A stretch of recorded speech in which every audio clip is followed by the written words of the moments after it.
Club Ado Bellecour présente Raconte-moi ton métier. Aujourd'hui, nous allons découvrir le métier de vendeur de jeux vidéo. Allez, on y va.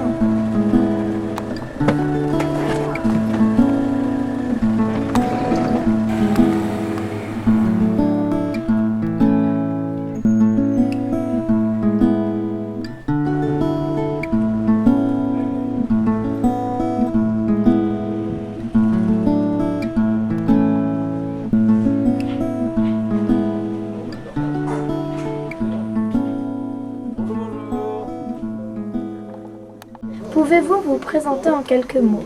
Je m'appelle Sébastien, je suis vendeur en jeux vidéo à la boutique Jeux Vidéo Plus de Pithiviers. Pourquoi avez-vous choisi ce métier? Par passion, parce que depuis tout petit je joue aux jeux vidéo, j'adore ça, j'ai toujours été fan, je joue beaucoup aujourd'hui, malheureusement je joue beaucoup moins parce que j'ai moins de temps parce que je travaille. Mais effectivement, voilà, le premier moteur c'est la passion.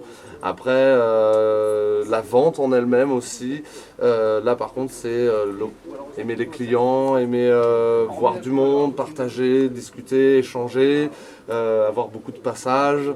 Voilà, tout ça qui fait que mélangé à la passion du jeu vidéo, ça donne vendeur de jeux vidéo. En quoi consiste ce métier?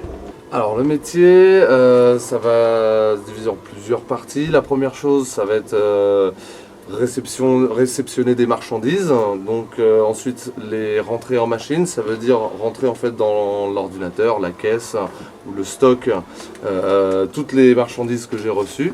Ensuite mettre tout en rayon, donc disposer dans le magasin tous les produits que j'ai à vendre. Bien sûr ça va inclure de l'étiquetage, de la préparation. Le reste ça va être rangement dans les stocks. Donc ça c'est la première chose. Ensuite c'est s'occuper des clients. Dès qu'il y a un client qui rentre dans le magasin, on le renseigne ou on le sert s'il sait déjà ce qu'il veut. Aller chercher bien sûr les produits qu'il nous a demandés en réserve pour ensuite les amener à la caisse. Procéder ensuite à un encaissement, donc tout simplement encaisser, passer à la caisse tout bêtement.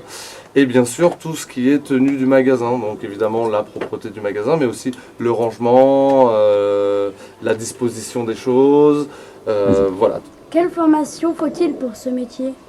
Ça ne demande pas des diplômes particuliers. Moi personnellement j'ai quand même un BEP-CAP de vente, mais c'est pas obligatoire pour pouvoir rentrer dans ce métier. Évidemment plus on a de diplômes, plus on aura de facilité et peut-être plus on aura des postes élevés.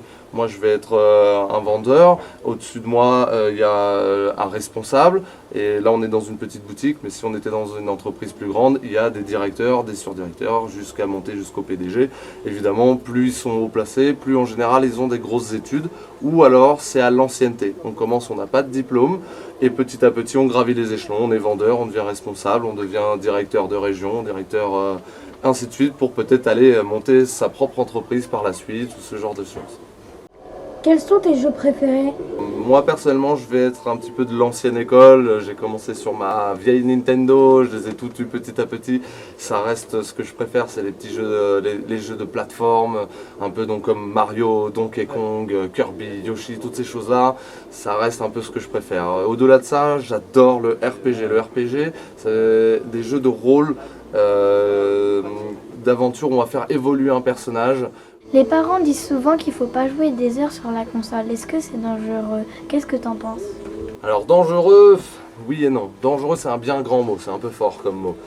C'est pas bien de jouer beaucoup trop aux jeux vidéo pour plusieurs raisons. La première raison, c'est qu'il ne faut pas oublier que dehors il y a le ciel, il y a le soleil, il y a des êtres vivants avec qui on doit communiquer et échanger. Il faut toujours trouver un équilibre entre son temps de jeu et le reste du temps que l'on consacre à toutes ces autres activités. Merci de nous avoir accueillis dans votre magasin. Mais de rien, mais je vous en prie. Bonne fin de journée, au revoir.